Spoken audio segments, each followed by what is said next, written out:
Hi guys! Wala ba kayong merienda? Ito ang ating gagawin. 5 ingredients lang ito. At halo-halo lang siya.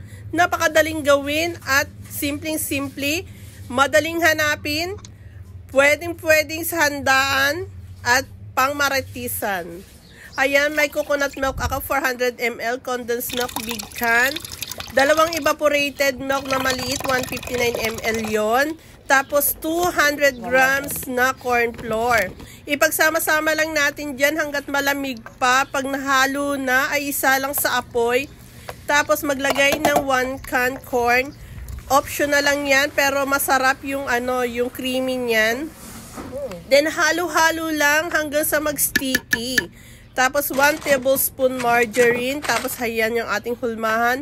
Lagyan lang natin ng aluminum foil, pwedeng dahon ng saging. Then, pag bahaw na yan, ay pwede nyo nang tanggalin. Hayan. Tapos, medyo hiwa-hiwain natin para maganda tingnan. Kumuha na ako ng dahon ng saging. Hindi na ako tinamad. Then, hayan. Pwede na. Magtimpla na ng kape. Maraming salamat sa panonood. Sana nag-enjoy kayo. Paki-like, subscribe, hit the notification bell button para updated kayo sa aming mga video.